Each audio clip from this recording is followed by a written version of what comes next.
Support for this podcast comes from Frito-Lay and the 2023 Snack Bracket Championship. The Frito-Lay Snack-It Challenge is underway, and fans are voting on their favorite snacks to crown champion. We're talking about prime-time matchups between the best 64 snacks in the land. Will Ruffles Ridges reign supreme? Can Doritos defend their dynasty? Or will Smart Food use their smarts for a surprise upset? Only you can decide. Get in on all the action for a chance to win up to $1,000 or a year's worth of snacks. Let your snacks be heard. Just go to fritolaysnacket.sbnation.com to vote and enter for a chance to win. No purchase necessary. Sweepstakes ends April 3rd, 2023. Void where prohibited. Year's worth of snacks awarded in the form of 52 coupons, each good for one bag of chips. See official rules at fritolaysnacket.sbnation.com. This is the Black Gold Banneret Podcast.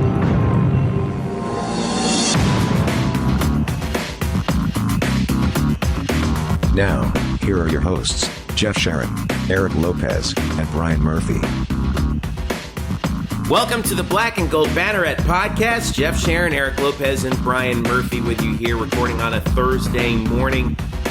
Wild day, wild week in UCF land. It may get even wilder. We're going to talk about all of that and more, leading off with our new athletic director, Terry Mohajir, coming down from Arkansas State. Guys, he was the surprise interview that we were wondering about last week. Remember that? The mystery candidate. The mystery candidate. The mystery machine came down from Jonesboro, Arkansas, carrying Terry Mohajir. We'll talk about his introduction, update you on the football head coaching search, and we'll also talk about basketball later on in the second segment. Tough loss to Wichita State for the men's program last night. Women's is getting back underway after a break. And then we'll also hit upon volleyball, men's soccer, women's soccer, a number of things in the third segment as we get started. Women's tennis, by the way, sweeping Florida this year in 2 matches. How about that, Eric Lopez? It's a good time to be alive. Should we lead with that? No, we're going to lead with the new boss of UCF athletics. The hire came down. Well, basically, it came down late Tuesday, and props to Eric DeSalvo and the UCF social media team for the. Did you see the GIF of the Roth Athletic Center with the Pope chimney? Yeah. Yes, I feel like they've done that a few times. They did that for I think they did it for the last UCF football head coach Heupel. I think they did. I think they've done that. I can't remember if they did or not. This is the first time I remember seeing it, but I'm getting older and my memory fails me sometimes. But anyway, they more or less confirmed it that night, and then Wednesday morning, the official word came down that Terry Mohajir is the new athletic director at UCF. He comes down from Arkansas State, where he was, which was his alma mater, by the way. He was the mystery candidate that apparently really blew away President Cartwright. Just some facts and figures on Terry. He is originally from Overland Park, Kansas. He has previously worked at UMKC, at Florida Atlantic from 2004 to 2011. He was there for a long time. Spent a couple years at Kansas as a senior associate AD and chief marketing officer before taking his first AD position at his alma mater, Arkansas State, back in 2012. He was there for 9 years, oversaw a massive budget increase for A-State, as reported by USA Today, and really helped build Arkansas State into a real beast of a program. Granted, listen, Sunbelt program, right? Limited resources, not exactly in the most favorable location in Jonesboro, Arkansas. Place. It's a brutal place. I mean, good Lord, what the hell? I would get out of there too. Well, this is what he did with it. 18 conference championships, 4 of them in football in the Sunbelt. 2 volleyball, 2 indoor and 2 outdoor track and field, 2 women's basketball, 1 men's basketball conference championships. Arkansas State has turned themselves into a premier program in the Sun Belt. They maximized their potential under him. And that's just the on-field results. Never mind the off-the-field results where they've run a very clean program. And they've let's see, what do they have? An all-department GPA of 3.1 in 2018. That was a school record. 223 student athletes on the honor roll that year. That was, now granted, that was a couple years ago, but still, their graduation success rate has continued under him. And he got the alumni much more involved with the Red Wolf Club and the Letterman's Club. So that's, okay, so he checks the boxes, right? On-field results, check. Fundraising, check. Alumni involvement, check. Academic performance, check. This guy checks all the boxes, and as we found out yesterday, he was, he's quite the character. He's my impression of him was, and Murph, I'll go to you because you were at the press conference yesterday first. My impression was this is like a slightly less polished Danny White plus 15 years of experience. That was kind of my impression. What did you think? I could see that. I just think that the thing that caught me first is that we had heard all about his energy and his enthusiasm, and it's really one thing that captivates you about him. Just the way he speaks and emotes, like it makes him very, very captivating and very likable. And I found that almost immediately, and really because he said near the top of his press conference, he I think it was the first thing he said was, by the way, I want to let you know I'm an emotional guy, so I just wanted to get that out there right there. And less than a minute later, he is tearing up and has to step back from the podium because he is getting so emotional while thanking his bosses and employees and staff at Arkansas State. That sort of, I mean, I know it sounds weird, but that sort of human emotion makes him very endearing because it makes him seem very everyman. He seems like just another normal Joe. And for what his role is, which is obviously fundraising, raising the brand for UCF athletics, raising the outreach, that makes him much more easy to connect to. So I think that's why he makes he seems like the right choice as an AD because he can connect with people on just a basic level of just showing like, yeah, I'm just like everyone else. He didn't come off as haughty or, holier than thou. It was, and he spoke frankly. He used some interesting terms about like, having to, what do you have to do to raise money? And he goes, you have to, kiss a lot of frogs before you find your prince, but also frogs give money too. Like that sort of cute line is endearing. So for what his job is, I thought that was great. He talked about meeting with the football players yesterday, and they asked him about the head coaching search. And specifically, one player apparently asked him, do you think we'll find our next head coach within the next month? And Terry's response to that was, I hope so, or else they're going to have to fire me. So again, self-deprecating a little bit. Again, that's a positive. People love that.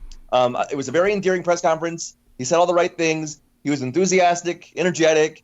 Talked about UCF being wanting to bring UCF to be the best athletics program in the nation. It sounds great. It all sounds great. I don't know what else we can really say other than he showed us why Cartwright had starry eyes for him. He's a very, very captivating speaker. He has a football background. He played safety at Arkansas State. Actually, was on a team that played UCF back in the day. Is that right, Eric Lopez? He graduated in 1993.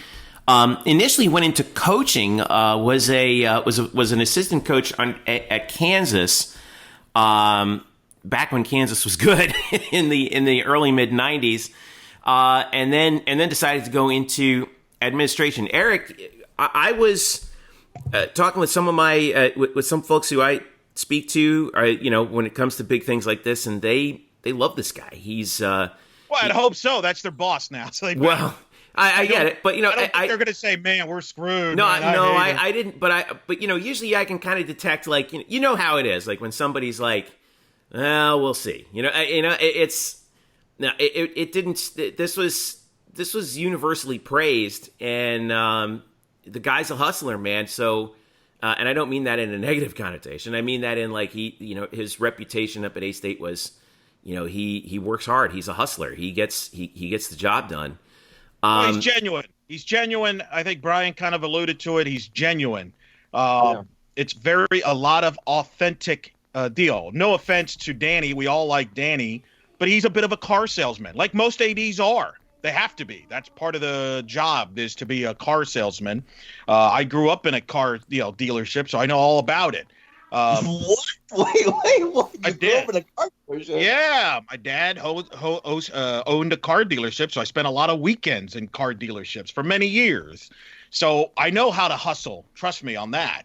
But I think with Terry, there's a bit of a genuine answer, and I really appreciated that. And there was one in particular. They asked him about being a part of the college football committee, playoff committee, and he was very upfront and honest about it, which is basically, hey, you got to win. The system is what it is you got to pick the 4 best teams. And he actually did an interview, a one-on-one interview with Mark Daniels, where I thought it was even a more expanded answer, where he even said, the process is not that complicated. You got to beat teams that you're not, quote, supposed to beat. And that's how you get in. And that's pretty much the story for every conference, he said, which tells me that he's basically saying schedule tough and you'll get a chance to play, which is what I've been saying for 4 years and 5 years. That's the recipe. And I think one of the big pluses about Terry, and you mentioned his football background, is I think we will have a much better non-conference schedule, a much more challenging schedule. I think that Terry will be more open to ideas as far as scheduling than Danny was. And as a result, I think we're going to have more attractive opponents. And I think he wants to schedule tough because he believes that's the way to get into the playoff until the system changes. And I applaud that. And I think I applaud him being honest instead of just saying, I'm all for the little guy. No, he's telling you the truth of how the process works. Eric, going back to that question about his spot on the CFP committee. So that question came from Andrea Adelson of ESPN.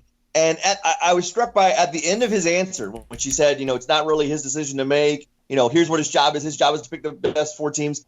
He says at the end of his answer, there was a pause, and then he says to Andrea, I know that's not the answer you're looking for, but it's the truth. And so even that sort of honesty of knowing, yes.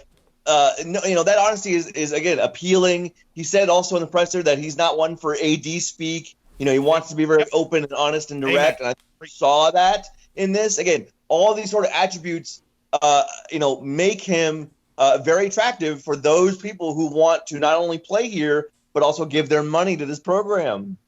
Well, I do think, and Bianchi kind of alluded to this, was that I do think that his answers to that question kind of signaled a break from, I think you're right, Eric, the Danny White no 2 for 1s thing. I think we might see that just go by the wayside now. And I think that's right. I think that was the one thing, and I'm going to write about this on Black and Gold Banneret. I think that's one of Danny White's gambles that didn't pay off, was that. But Terry understands it. If we look at their schedule that he put together at Arkansas State, they're and this is a Sun Belt team, right? So they're playing a couple teams that are also G5s, but they also have Ohio State on their schedule. They have Michigan on their schedule. They have Washington on their schedule in future seasons. They've gotten Iowa State twice in a home and home. They got Texas A&M on their schedule in 2027. So, I mentioned Oklahoma. That's pretty darn good. That's pretty good. Yeah, and I don't think he's just going to do 2 for 1s. I think that's let's not misrepresent there. I think he's going to be open to ideas. And the advantage that he has at UCF that he doesn't have at Arkansas State is, for example, he could play a one-off against top opponents in his backyard. There's the Camping World. He can use the kickoff, and I think he's going. My prediction is UCF will be playing in that Camping World kickoff game here in the very near future. I think he's going to use that to his advantage to draw opponents. I think he would be open to playing there, whereas I don't think Danny ever was open to playing there. Well, I don't know about that, but I do know that if you're UCF, right? Even if you're looking if you're looking to schedule games, let's face it, UCF is a pretty attractive, out of conference opponent for a lot of schools out there because of, let's face it, because of the controversy that Danny White stirred up 3 years ago with the national championship. and all of that. You know, people recognize UCF as a brand now. I think it's much more recognizable than Arkansas State. All due respect to the Red Wolves program, which beat our brains in 2016 in that ball game. But yeah, we didn't care about that game. Well, they did, and that's what matters. But yeah. So I'm really excited to see what's going to happen now. So the first order of business for Terry, and by the way, we're hoping, fingers crossed, maybe we'll have him on the podcast at some point soon. But in the meantime, I've been told that his first and primary order of business right now, before he goes through the car wash, is getting a football coach. What? Over talking to us? Yes. How dare he? Well, I'm offended. Well, you go be offended in your corner. We'll get there. Listen, we're patient people over here at Black and Gold Banneret. Our fans know this. Now, he was. Let me play this bite from Terry Mohajir in his press conference where he was asked about the football coach situation, and I thought he had some interesting things to say about, basically the program is going to be bigger than just one person. Well, first, one of the players asked me, I met with the football team today, and I met with the leadership group of the football team. And one of the players asked me, do you think you can find a coach within the next month? I said, I hope so. They'll need to fire me. So I was like, so one of the things that I wanted to really get the pulse, and I know one of the things I told them today, and I don't want to give too much information. It was a private conversation. I know they wanted to mic me up, but I said, this is a conversation with the guys. I wanted to know, don't get married to any one person or somebody out there. You need to let me know what you think we need to do better. And that's what we talked about. What do we need to be better at? And I had those conversations, and that'll help fit the profile. I've already started talking. We're looking through and doing the research. I mean, I started doing that last Sunday, or this past Sunday. I told the players, the first thing I said to them, the entire team, I said, change is inevitable, okay? No matter the one constant in life is change, okay? So if you look at all the programs, I don't care if it's Power 5, Group of 5, wherever, FCS, Division II, whatever, it is conceivable that coach is not going to be there in 5 years' time you graduate. So you have to embrace change. And the only way that you can learn how to deal with change is you go through it. So let's use this as an opportunity, okay? So I'm not so worried about whether a coach stays. If we put the program in the right spot and we build the program, we don't build seasons, we don't build teams, we build the program, then no matter who we hire as our head coach, in any sport, they're gonna be successful, okay? So how do we win? My previous school, how did we win all the championships? We had 5 coaches in 5 years. While I was there, we had 3 coaches. We had 3 coaches in 3 years. And we won 4 conference championships in 4 years. And we won 3 conference championships in 4 years. How does that happen? You build a program. Because kids know you have their best interest at heart. And so we can't worry about whether coaches come or go. We can go out and hire the best coaches we could possibly hire that are available. But at the end of the day, the kids in the locker room, the students in the locker rooms are the ones that win championships. It's all about them. It's Terry Mohajir talking about, dropping us some hints about the head coaching search. I think that this is pretty interesting about how he approached it with the players, where he was more or less explicit about, hey, look, I'm not looking for a name. I'm looking for what we got to do better, what you think we need to improve, right? And you can read between the lines and say, hey, guys, I know you really like Jeff Levy, but he may or may not necessarily be the right man for the job. So so whoever the head coach is, I need your input on that. And I think that's a great way to approach it. Now, the latest update from footballscoop.com is No kidding, right? Jeff Lebby is a very hot candidate for UCF. No, surprising, I know, but what is that? What is a non-update update? Yeah, the news is there is no news. But Eric, you said Mark Daniels was talking about something earlier today, right? Is that right? On Thursday's radio, Mark mentioned that Terry supposedly might be focused in on a specific candidate. Now, he didn't say who that is, obviously, but that doesn't really shock me. I think this is going to be a quick process. Remember, this is his second coaching search in like 2 months. He had a coaching search recently at Arkansas State when he hired Butch Jones. So he probably has a good idea what he wants in this position. Mm-hmm. He already knows the candidates in play. He actually interviewed Jeff Lebby at Arkansas State. There are reports out there that he didn't have the money to hire him. I'm not buying that.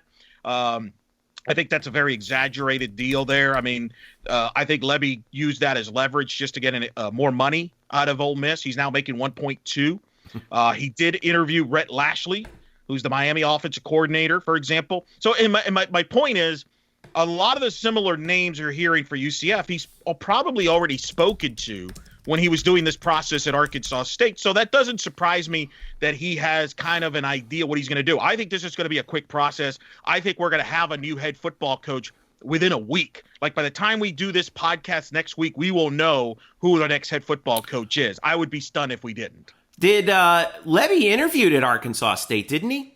In December? Yes. I just okay, said that. So yeah.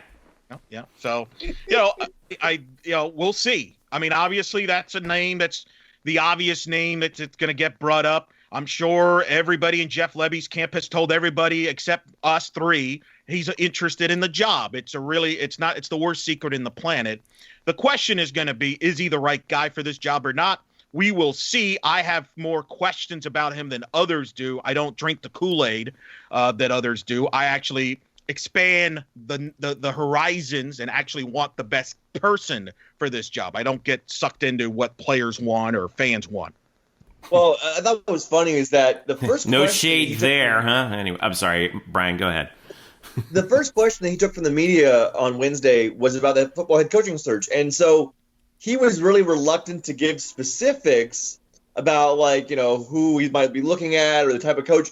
But then later on in the press conference, he talks about UCF's standard of offense and says explosive offense is what you've got to have. Whoever has the most explosive plays in a game wins 95% of the time. And so you're like, oh, okay, so he's going to hire an offensive coach. Like, thank you for letting us know. And I feel like we've already covered that, right, Eric? Like, we've already covered, his candidates. Yeah, we broke this down. I mean, we've broken down this timeline. UCF Fast is not dead yet, stat boy Drew. Well, we broke this down on Night Shift weeks ago. The timeline has gone what we thought. We thought there'd be an AD in place by around the Super Bowl time. That's exactly what has happened. And I expect the next head coach to be in place by the time first pitch is thrown for UCF baseball.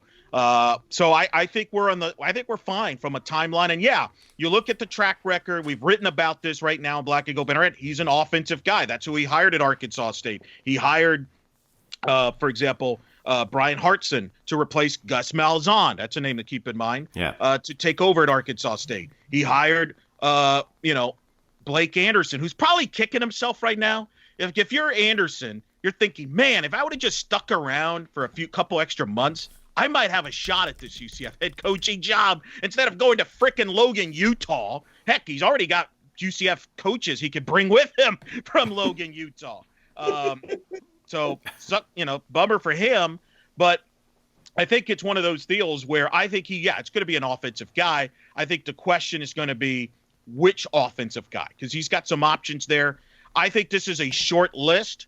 It is worth pointing out that the same firm, which by the way, did you catch this, Murph, when you were there?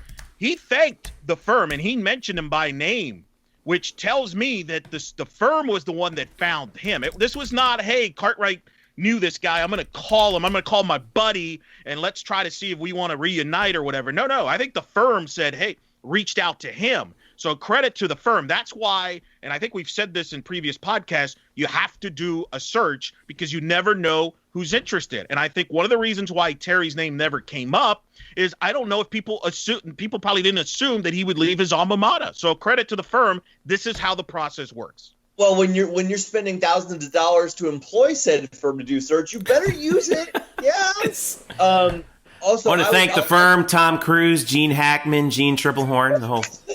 A great John Grisham novel. Yes. I'll actually go. I'll do like Price is Right action on Eric here, and I'll go. If Eric says he'll be shocked if it's not done by Wednesday, I'll say we have a head coach by Monday.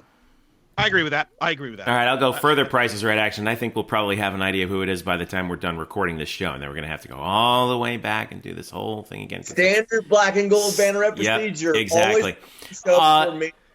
Couple other names before we go to a break, aside from Levy, who interviewed with Terry Mohajir at Arkansas State. By the way, he was joking, too, about, am I the first guy to hire 2 head coaches at 2 different institutions in the same offseason? Rhett Lashley interviewed with him for A-State, as did, he's the offensive coordinator at Miami, as did Phil Longo, the OC at North Carolina. We have them on our list, our short list of candidates for who will be the next UCF football head coach on Black and Gold Banneret right now. Gus! You can read that. You want Gus, baby. You got Gus in there. I don't think it's going to be Gus. We'll see. I think it's going to be, my prediction, it's going to be either Lashley, Levy, and Gus. That doesn't narrow it down, you know. Well, I think but what I'm really fascinated about. I predict it will be one of the 5 guys we have on that article. I think Gus is by far the best candidate. It's not even close. The question is he interested? Is he motivated to be at UCF? I don't know the answer to that. Only Gus knows the answer to that. And I don't know what Gus's role is in this. I know he's going to have a role. It's either I'm interested in this job or he's going to tell Terry who he thinks is the best guy for this job. And I would expect that he would tell him if that's the route that Gus takes. I think he will recommend Rhett Lashley, who was his offensive coordinator at Arkansas State and Auburn, who's been a Broyles finalist. So I personally think those are the best guys. But I wouldn't be surprised if it's Levy because Levy was here. And I think if Jeff Levy is hired, I think he will bring Kevin Smith, which I think is an attractive part of this equation. And I think he would probably keep Randy Shannon and most of the defensive staff. So I think it would be status quo, which is ironic since most fans hated status quo about 4 weeks ago. So we'll see what happens. But I would be surprised if it's not one of those 3 guys. All right. Well, we'll keep an eye on it. And when we do, Eric, you want to do a night shift when it happens, when it comes down? As long as it doesn't happen during baseball or softball, right, Murph?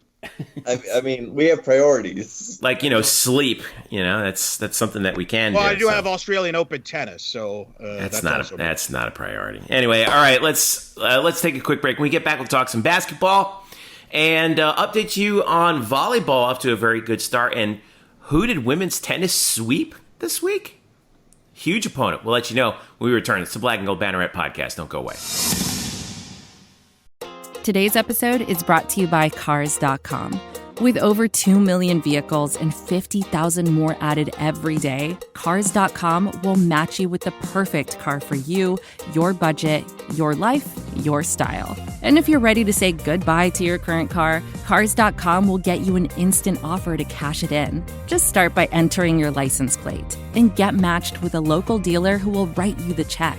So whether you're looking to buy or sell, just go to Cars.com. It's magical.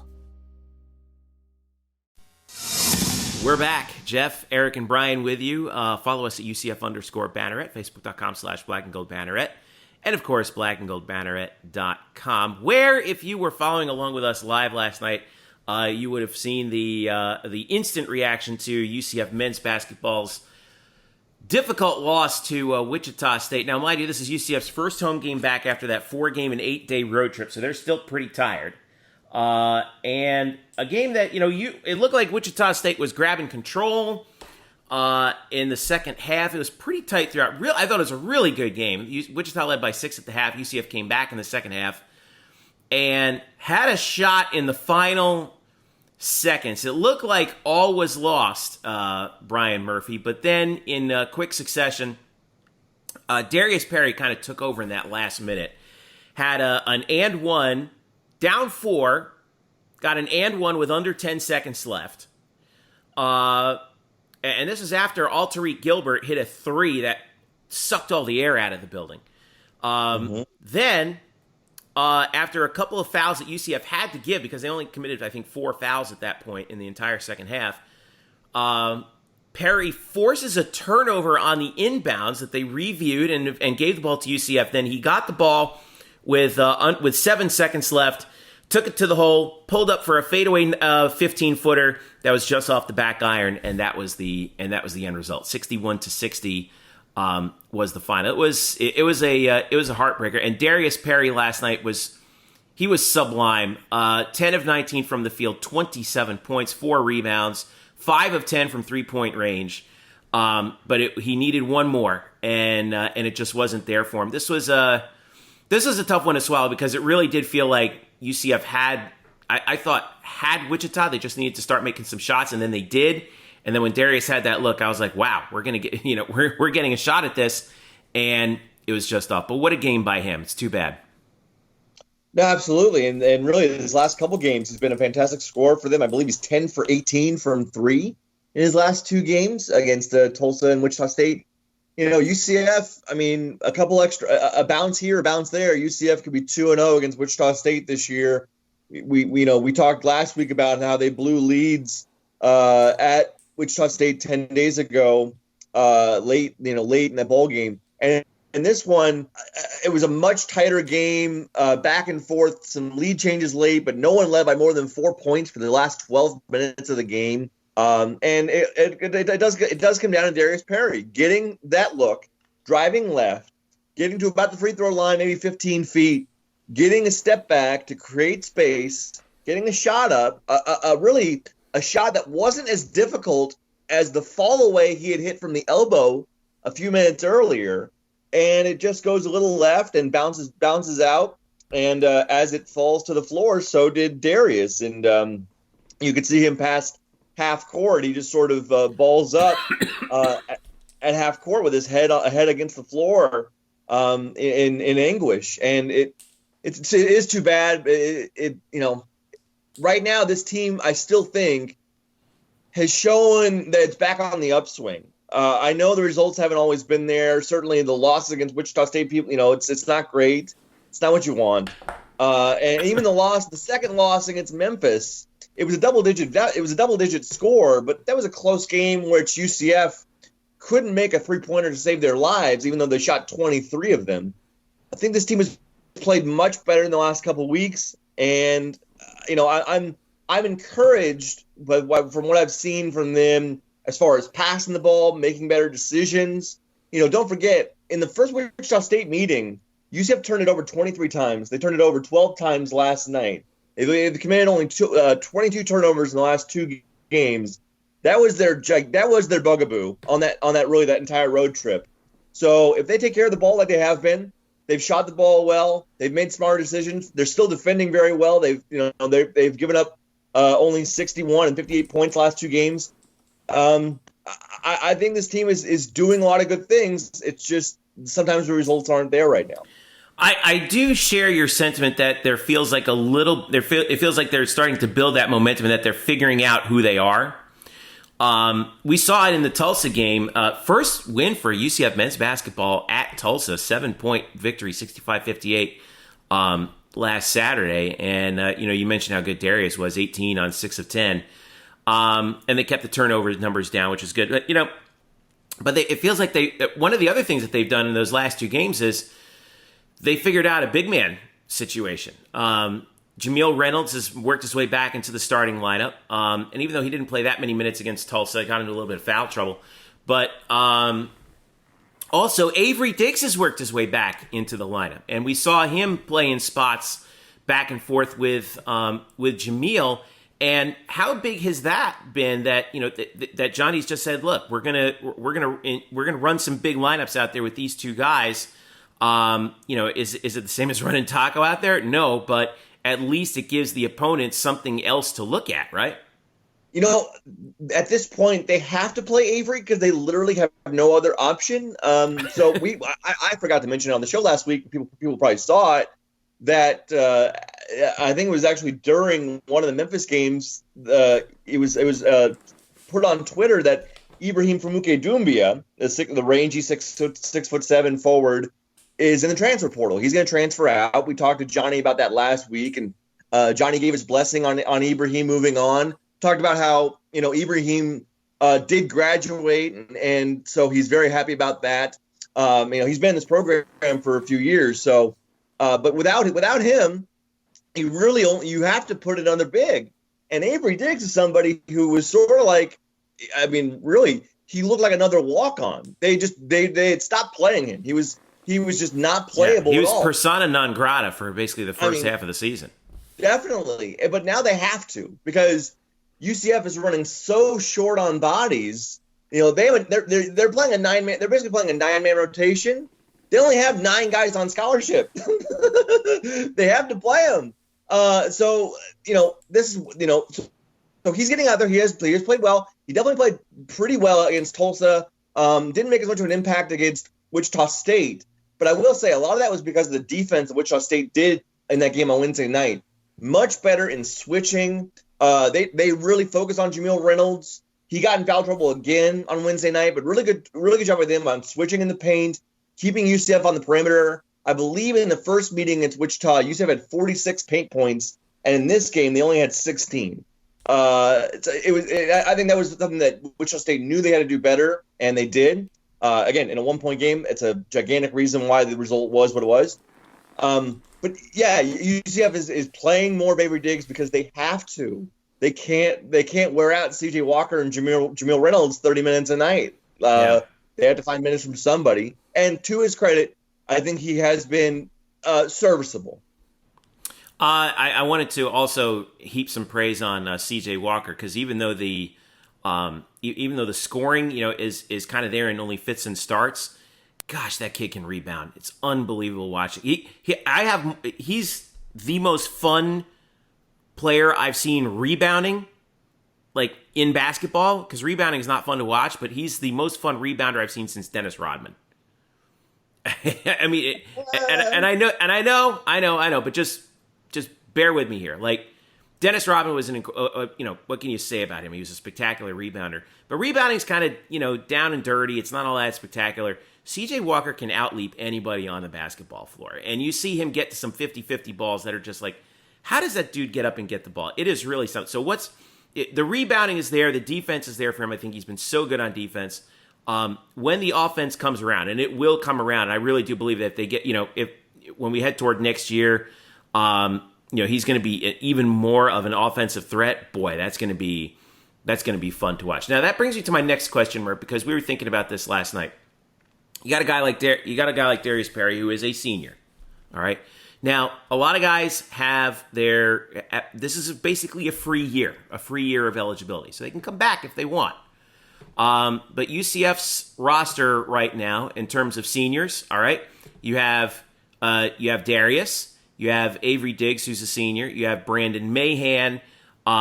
Those are your 3 seniors, and of course you have 2 redshirt juniors in Sean Mobley and Moses Bowl. Of those guys right now, based on what you know and what you think, are any of these guys going to come back and take that extra year of eligibility next year? Well, the juniors will. I imagine. By the way, we haven't seen Moses Bowl in weeks. I honestly don't know if he's on the team. I really don't. But I would be surprised if Darius or Brandon Mahan came back. Not because they're going to go to the draft or whatever. No, I don't think that's true. But I do feel like they have a basketball future somewhere if they want to take advantage of it now. Whereas I don't think Avery Diggs does. So I could see him taking that extra year to just say hey, my basketball career has a very, very short, finite shelf life, and I'm getting an extra opportunity to play it. Why don't I take advantage of that? Whereas I do think that Brandon and Darius have possible overseas professional opportunities if they wanted to. But again, that's this is guessing, and we also, as I mention all the time with this sort of stuff with guys, will they come back? We don't know anybody's personal situation, and that's mostly what all this comes down to is, what can they afford as far as personally with their families and their lives to spend another year in college or move on. That's really more what's baked into the decision rather than their basketball future. Just what's their future in life. We talked about this with Jacob Harris, the UCF football wide receiver, who did not decide to come back for his extra year. Basically admitted later on, like, he didn't come back because he'd been in college for a long time and wanted to get started doing something else. I don't want to be in college anymore. I'm like, man, do you realize that you're going to spend the rest of your life wishing you were back in college? Right. But I do think in like a Jake Hescock kind of way, where I think Jake Hescock knows, like, his football career kind of begins and ends, or it kind of ends in college. And I think he knows that. I think I see Avery Diggs as sort of a similar guy, where, like, he doesn't really have a future in the game. So if he wanted to come back and take it, like, I could understand that. But again, maybe he just doesn't want to be in college anymore. I mean, he transferred in from a JUCO, and then he spent the last few years here. Like, maybe he's got more plans he wants to do with his life than just play basketball for another year. And then, so again, it's all speculation, but that's my initial thoughts. Like, yeah, if I had to guess, I would say Darius and Brandon aren't back. Avery Diggs probably would be, and of course the juniors will. I just think even after watching last night, like, gosh, Darius Perry is so fun to watch, and if we had one more year with him, gosh, that would be something. It's been great because when Darren Green has really struggled to shoot the ball recently, and Darius has stepped into that role as the team's lead sharpshooter. Yeah. He's been phenomenal at that, and obviously we already talked about his ability to lead the point and be the best facilitator on the team, but he's also been their best scorer recently. He's really doing it all, and he's got that sort of. And I think I mentioned this on the podcast last week. Like, he just has a dog mentality. He just wants to tear your heart out. I love point guards like that too. This year he's the team's leading scorer officially at where is it? I had for a second 14.2 points per game. Mahan is the second leading scorer at 13.7 and Green at 11.4. So, and that's with only 11 games played and only 5 starts, believe it or not. So, and he's shooting 40% from the field and 40% from the arc. Well, it's been such a weird season for Darius. He got a late start to the season because he was hurt in the preseason, and then missed a few games there in the middle of the year. So he's been up and down, kind of like this team. But when he's been on the floor, this team has been really good. I mean, really, we talked about it last week, but if they had played him more against Wichita State in Wichita, they would have won that game. And I still disagree with Johnny Dawkins' decision to stick with Dre Fuller at the point in that game when they had Darius available. And I think Darius is really, really showing it now, even more so than he was in that good game he had against USF, last month or a couple months ago. He really is, like, if not the best player, like the second best player on this team. He's fantastic right now. Yeah. So I don't know. Obviously the decisions are theirs to make, and we're speculating way too early here with all these games left. But we wait and see. And in the meantime, coming up this week for UCF after that brutal road trip, Tulane on Friday, which we're recording this on Thursday at 7 p.m. Back on the road for Cincinnati on Valentine's Day before they're back home for South Florida on Wednesday, February 17th.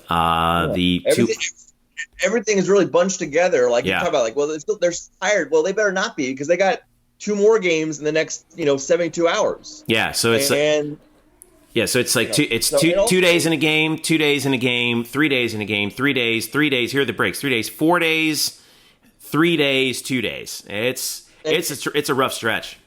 I know people are frustrated with the lack of victories, but again, the play has been better. The games have been close. There's like near hits and miss. There's like near misses on some of these losses, and people should not forget how adrift this team was just a few weeks ago, coming out of its COVID pause. Yeah, when it couldn't practice for like 3 weeks as a full team. Well, let's be real here. this is the worst college basketball season of all time. And I'm not being, I mean, it's atrocious. It's a season, honestly, the happiest I will be is when this season, and I'm talking about in general, I'm talking about in the whole sport. The last game of the season is played in Indianapolis. I will be thrilled that it's put behind us because this has been an awful year. It's a year that should you talk about the players getting an extra year. We should all get an extra year because none of this should actually be happening. None of this should be existing. And by the way, for all you Dawkins critics, okay, let me just read you this. Kentucky, way below 500. They're going to miss the NCAA tournament. Duke, under 500. They're going to miss the NCAA tournament. Michigan State's at 500. They're going to miss the NCAA tournament. That's 3 blueprints, top programs, Hall of Fame, national champion head coaches that are having bad seasons because of the circumstances that we're dealing with. So I'm sorry, Dawkins is getting a pass this year, just like everybody in college basketball that's having a bad year is getting a pass because this is an atrocity of a season that period. And teams have been it's like, people again have to remember that UCF went 3 weeks without a 5-on-5 practice. Right. And it's not like they're the only ones. There have been so many teams across the college basketball landscape, like Clemson and other teams who started out well and then had COVID pauses and they've never gotten back on track because it's really difficult to do that when the season is so disjointed. There have been 20 AAC conference games that have been postponed due to COVID. Every team has been involved either directly or indirectly with a COVID outbreak in their program or because their games got postponed because their opponents had an outbreak. And this is only going to continue. Memphis went on a pause last night on Wednesday due to COVID cases in their program. This season is completely effed up. And so people who it's a Schitt's Creek type of a season, isn't it? It's a Schitt's Creek type of a season. And so people, I get like being upset and that this team, hasn't really followed through on the promise they showed against FSU and Cincinnati early on, and even that tough loss at home against Houston. But I mean, really, the literal S hit the fan here, and now it's really hard to rebound from that mentally and physically. And yet, still, they sort of have shown that they're kind of rebounding a little bit. Like with these last 4 games, even though they haven't won them all, they've been really tough, more competitive. Outside of the first game at Memphis, which was a debacle, it was really embarrassing. Everything else has been really much better, and people should remember where this team was and how adrift it was a few weeks ago. And lastly, according to Ken Palm, of the 8 games UCF has left, they're predicted to go 6-2. And I swear to God, this team goes 6-2 down the stretch, I would be thrilled. Well, I'd be thrilled if we got 8 games in. Well, they go 6-2 down the stretch. That would put them at 11-12 heading into the conference tournament. So it's fine. I mean, chance that. And by the way, you don't think this team might be a threat in the conference tournament to maybe knock a few people off? I think they are. I mean, again, people show, and Wichita State is off to, I think, its second best start, or maybe its best start in American history. Like, Wichita State's a damn good team. We've talked about them being in that mess as like the second best team in the conference. UCF should have beaten them twice. Yeah. The difference between Houston and everyone else is bigger than Memphis or Wichita State and everyone else. The difference between 1 and 2 is bigger than 2 to 10 or 11. Yeah, you're exactly right. So tough stretch coming up, but we'll see how UCF deals with it. By the way, that next game against Tulane on Friday night, ESPN Plus. Cincy's ESPN Plus. South Florida's on ESPNU on Wednesday night. Flipping over to the women's side right now. Speaking of games that are just postponed all over the place. They're still at 9-2, Eric Lopez. I don't know. You may have forgotten them. Well, their last 4 games have been postponed. UCF's last game was January 27th against ECU. They are scheduled to be back in action on Saturday at Cincinnati at 1 p.m. on ESPN Plus, followed by Wednesday at Tulane. But they're not back home until they play Tulsa, not this Saturday, but the following Saturday on February the 20th. So, right now we're kind of just giving you the shruggy here, folks. We don't know what this team's going to look like after they haven't played in 2 weeks. They're basically starting the season over again. Yeah. Right, Murph? I mean, isn't this like that? That's the only way to describe this. So I don't, and I feel bad because they were playing well. They were headed for that showdown with USF, great. which is 7-1 in conference. Right. And they were headed for a showdown with South Florida, which has now been pushed back to March 4th. So they're going to end the season with South Florida back-to-back games. But I have no idea what to expect against Cincinnati or Tulane. I don't know. Like, they're starting over. It's like you're starting the season over. And again, for those that don't know, the reference we made earlier, Schitt's Creek's the Emmy Award-winning TV show, Murph. Is that right? Look, I don't watch TV. Have the Emmys already been done? Like, Murph does movies, Eric. You should know this by now. It's true. It's a TV show that won the Emmys. But I would apply this to the women's as well. And it's tough because when they last played, they were in Charlie Cream's bracketology. Ironically, they've moved up 2 spots without playing, which speaks to the level of quality. They're at 48 right now, by the way. Should mention. Yeah, it's a good number. But the problem is, I have no idea. Cincinnati's not good this year. But I have no idea how they're going to come out. Remember when the men came out after that long layoff at Temple and how rusty they looked? The women might look the same. But the good news is, I will say, the women have always based on defense. And defense kind of should carry over. The offense might struggle, but the women are used to winning on defense alone. That's your best case scenario if you're a UCF fan. That's the hope that the defense can carry them while they're through this rust that they're probably going to have. Should note that it's a good thing that they have all that time to work out that rust because South Florida right now is 15th in the RPI. They're at 10-1 right now.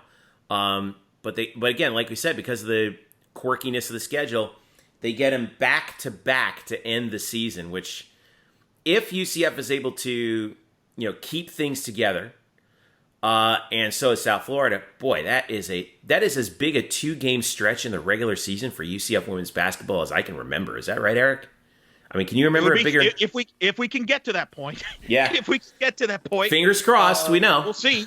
It depends if those teams, but I don't know. I don't know what to expect here. I got to remember this team. It's been that long. I feel like the last time that we saw them play, I don't think the Tampa Bay Buccaneers were like an afterthought for the NFL Super Bowl. So that's how long it's been. And by the way, Eugene Levy is one of the stars of that show, Murph. So it's a good, just saying. And the mom from Home Alone. And Chris Elliott. Remember Chris Elliott? And Daniel Levy, who hosted SNL last week, and his teen son. And they also did win 9 Emmys last year. Right. And I completely forgot about that. Come on, Murph. It's been a long year. Again, I'm watching movies. Promising Young Woman. People should watch that. Yeah. And also, let's say UCF women's basketball comes back onto the floor. And as Eric said, the rust and what do they look like? We don't really know what the practice schedule has been like for this team, how often they've practiced, if they've been able to practice with a full roster or partially full roster, 3-on-3. Do they have enough for 5-on-5? It's just so messy. You just don't know. Right. I know. Let's hope so. Let's hope they can figure it out because they all are, as a group, they're a very promising women on that team moving forward. Wow. That was way too easy. Young women. And it's just not going to count. All right. Cincinnati. Cincinnati right now, I should mention, like you said, not having a very good season in the women's basketball. They've kind of been a disappointment. I thought they would be a little bit better this year, especially after what they did last year. They're 4-12. So if you're going to start the season or restart your season, it's better to do it against a team that's 4-12 this year. Let's hope. I mean, I thought the same thing when the men opened at Temple. You just don't know. Hopefully, fingers crossed. All right. We'll take a break. When we return, a little grab bag of news and notes from around the UCF world of sports. Volleyball with another sweep. They're off to a great start. We'll also talk about the starts for soccer, tennis, and plenty more when we return. This is the Black Gold Banneret Podcast. Don't go away. All right, we're back. Jeff, Eric, and Brian with you here on the Black and Gold Banneret Podcast. Let's catch you up on everything else that's going on in the world of sports. UCF Volleyball is 6-0. They knocked off Jacksonville in a sweep. They knocked off Tulane twice in 4 sets. By the way, the Tulane matches over the past weekend were not conference matches. Officially, they were non-conference matches, even though Tulane and UCF obviously are in the same conference. But Conference play begins officially for UCF on this Thursday at Temple. 2 matches at Temple. But this UCF volleyball team is off to a pretty doggone good start. They've only lost 3 sets the entire season so far, Eric Lopez. And coming off that win at Jacksonville, they look like they're ready for conference play. But I think that double victory against those 2 victories against Tulane, I think, were huge because Tulane was picked to finish second in the West. And they made short work of them on Friday. It was a tougher match on Saturday. Tulane did some things that kind of threw UCF a little bit off, but McKenna Melville came up big once again. She was 2 shy of her career high in kills with 26. And it was just one of those things where she's like the Jordan of the team, right? I mean, when it seems like things are going wrong, she kind of steps in and says, "We're just not going to lose today, guys. I'm sorry." And helps the team go to 6-0. Really impressive start for UCF volleyball. Yeah, you're right. When in doubt, go to McKenna. McKenna averaged over 5 kills per set. Okay, for the weekend there in that Tulane series. That's a lot. She's about 84 kills away from being in the top 10 all time. 88 away from being 8th all time in kills in UCF's volleyball history. But she's been very vocal, too, on the court this year. Much more vocal, and I think taking that leadership role. And that's something that Todd Dagenet talked about, that expanded leadership that I asked Todd about, McKenna having that leadership. And here's what Todd had to say. I think, when you have a Jordan Pingle on the team, you have Mackenzie Kuchmaner on the team, fifth-year players, or Christina Fisher, there's only so much space to get words in. And I think, McKenna is a student of the game, with her mom being one of the top high school coaches in Minnesota. She's been studying volleyball since she can remember, 6, 7 years old. So she knows. As a matter of fact, there was a pivotal point during that run where McKenna mentioned to me, why don't you try this? And I thought about it. I said, no. And I said, you know what? Let's do it. And it ended up being the difference of the set.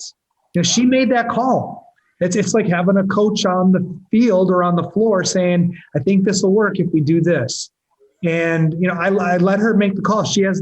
I trust her to make recommendations. Now, I don't take every recommendation from her, but that was the right call at the right time. And that made a big difference in that comeback. So, no, she does. She rallies the troops. She's got good things to say. She never gives up. She wears her heart on her sleeve. Most of the times that's good. Sometimes it's not so good. We have to talk about it. But she's clearly the leader of this group. Now, the professionals on the team are going to take the feedback or the criticism, and then they're going to go forward with it and do good things. The ones that aren't or a little more insecure aren't going to take it as well. And unfortunately, they're going to fall behind because she's out there doing what a leader does on a team that has big aspirations, and she's leading. And she's holding herself accountable. She's holding her teammates accountable. She's willing the team to win, a lot like what Jordan Pingle did. And a good team, a team that has a chance at championships, has to have one of those that is believable, not lip service, believable. Boy, Todd's right. And, let's just sit back for a second and admire what this team has done. Really, since we've had McKenna Melville and that group that she's a part of, since they came on board. Get this, Eric. UCF has won 18 of its last 24 matches against teams from the state of Florida. They've won 58 of their last 70 overall, and 42 of the last 46 against teams from the American. That's, any way you slice it, that's just phenomenal. And this team is in, and as they start American play this month, I think that is one of the things that Todd has said time and time again is you don't want to have to rely on McKenna for that many swings, but they did. And they had to do it. But, I think one of the other players who's really stepped up this year is Anne-Marie Watson, because we've seen how she, if she would have a bad game on defense sometimes, it would kind of bleed over into her offense. And that has not happened. She's had some games where initially they kind of struggled. Teams have, and I think Tulane actually, actively tried to do that in the second match. They tried to just take her out and then force McKenna to try and beat them. And guess what? It didn't really work all that well. because UCF got the victory anyway. And here's Anne Marie after that match talking about what the Knights have to do going forward. Definitely like the energy that we all have when that all happens. And I think that happens with every kind of block. You know, you see the sideline, you know, when Matt gets a block, something like that, we all get really excited for that. All right, that was Anne-Marie Watson there, and obviously talked about defensively and the setup there, one of the big blockers. So, look, I think they're playing well, but now they got some time off before they start on the road in conference. We'll see how that comes out. As you know, Todd would say, now it's 0-0 moving forward here. What you've done here before really doesn't matter. You've got to win the league, especially in a year where it's a 48-team field. I don't know if this league is going to – in fact, I don't think this is going to be a two-bid league. I think it's whoever wins the automatic bid is probably going to be in the tournament, and I think whoever doesn't in the final probably is going to be stressing on the selection day. Yeah, and and we know how this situation is going to go, right? UCF is going to play 8 conference matches against their 4 opponents. They're not going to be back home for a while now. As we take a look at as I want to pull up the schedule here real quick and take a look at it. They are at Temple on the 18th and 19th. They have this weekend off. At Temple on the 18th and 19th. Then they're home from Miami on the 26th. Back on the road from Miami on the 28th. And then their first home conference match is almost a month from now, March the 5th against ECU. This is a long period of time for them to be, mostly away from home, and B, not playing conference matches all that much. But after that, it's ECU at home, Cincinnati on the road the following week, and then South Florida to wrap it up at the end of March. So keep an eye on that. I'm still waiting on volleyball RPIs, by the way. Come on, RPI, let's get it going here. Yeah, I wouldn't hold my breath on that. Yes. Soccer, real quick. Women's soccer starts on Sunday. That's Valentine's Day at Temple. Their exhibition against Miami was shelved last week, but we're going to have our preseason preview interview with Tiffany Roberts-Zaheda coming up right after this podcast on your feed. We're going to get it up on Friday. We're going to have a lot of podcasts. Got a lot of preview podcasts. It's going to be Podcast-a-Palooza this spring. Men's soccer, Eric Lopez, off to a bit of a bumpy start. They opened up at home last Saturday against Tulsa, and they got beat 1-0 by the Golden Hurricane. It was Alex Minard with a goal for the Golden Hurricane 9 minutes in. And this was a Tulsa team that kind of matched UCF shot for shot, kind of played their own game against them. 9 shots for each side. UCF had a marked advantage in corners, 9-1. Put a lot of pressure on them late, but just couldn't get one in. What happened? They got outplayed, especially in the first 25 minutes.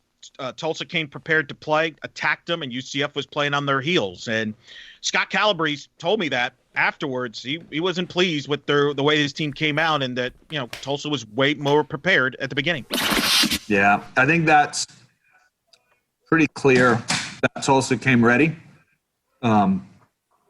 Tulsa was ready to compete, was ready to work, made it really clear right in the beginning of the game that they were here for the result. And, if we're going to be completely honest about our performance in that first 15, 20 minutes, I mean, they had a chance in their first attack where they probably should have scored. So right away, not even 2 minutes in, we're not ready. And then, of course, they get the goal, and that goal is a second ball where we just run out to the ball. We leave. I mean, there's probably 3 guys who could have headed that ball in. So we weren't ready for the start of this game. And, when you're not ready to compete, you open up a door, and sometimes, in this case is one of those times you go 1-0 down. And then when you finally do figure out, okay, this is what competing is. And you start to match that intensity. And then of course, once you do, you earn your right to play in the game, right? Because now you get to dictate the terms of the game. But it was too late for us. That was Scott Calabrese's postgame following the loss to Tulsa, and first home loss since 2018 against UC Irvine in regulation in the regular season. Yeah. Tough start. I mean, They struggled. They really didn't play well for the first 25 minutes, got outplayed. They were lucky they were only down 1-0. They played better in the second half, but the question I'm going to have, and I think it's the question for everybody, is how do they replace a great player like Cal Jennings, a multiple-time All-American, one of maybe arguably the greatest striker in program history alongside Yanni Ritvidman, probably going to be in the Hall of Fame. Can they replace that production from Cal Jennings and the threat that Cal Jennings was, where you had to mark him with multiple guys? Can they replace him in a short spring season? That's a tall order. They did not pass the first test against Tulsa. We'll see how they do, and now they go on the road at Temple here this weekend. The issue is they just have such a – we talked about this with Scott, right? They have such a small margin for error in an 8 games or in a – was it a 10-match season? And Gino Vivi had 3 shots, 1 on goal. Yoni Sorokin had an opportunity. They also got some opportunities from Hadi Berry and Luca Dorado, the newcomer. But tough breaks. Alex Menard was really good for Tulsa. And they're gonna have UCF's gonna have to figure something out at Temple in Philly on ESPN Plus Saturday, February 13th, 7 p.m. is that, and then the next home game for UCF, Warren I-4, big matchup with USF on Saturday, February 20th, and that'll be on ESPN Plus as well. So we talked about soccer teams. Let's hop over to tennis, who are off to a very good start. The women, Eric Lopez, 5-2 to start, and they sweep the home and home with Florida. They beat the Gators in Gainesville on Tuesday, 4-1. Like I said, in Gainesville, even though their number 1 team in doubles got beat, 2 and 3 got victories, and then in singles it came down to the very end. But UCF got the W on the number 1 single side. Rebecca Stolmar scored basically got the winning points in the match for UCF, and the women's tennis team right now is at number 20 in the ITA Oracle Collegiate Tennis rankings. And Eric, I think they served some notice to people because Florida came in to this match. They were also ranked, but ranked at 22. But UCF leapfrogs them, and I think the Knights, we can now say this, right? They are a legit national contender. Yeah, I think everybody knew that before the season. They scheduled tough, and they get the home and home sweep of Florida. That's huge for them. Stolmar has been good. They're deep. They bring pretty much everybody back. I think this is a team that's going to be in the top 20 all year long, and it's going to battle to get a high seed. And, they're just a machine that's rolling. And I think they're the heavy favorites in the American, and they've been clicking after kind of the first slow start where they lost 2 matches. But remember, the 2 losses were to teams that were ranked in the top, I think, 15. So, and they were on the road, too, back-to-back. On the road, correct. So I think they're figuring things out. They got some new talent in there that's stepping up. So, yeah, good things ahead here for the team. And we're going to see Miami's receiving votes. They're going to play Miami next on Saturday before they go on the road out to Texas next week. But Miami comes here on Saturday, February 13th at noon. Meanwhile, over on the men's side, they are 2-1. They actually beat Miami to get back above 500, 4-3, down in Coral Gables. And the highlights from that match.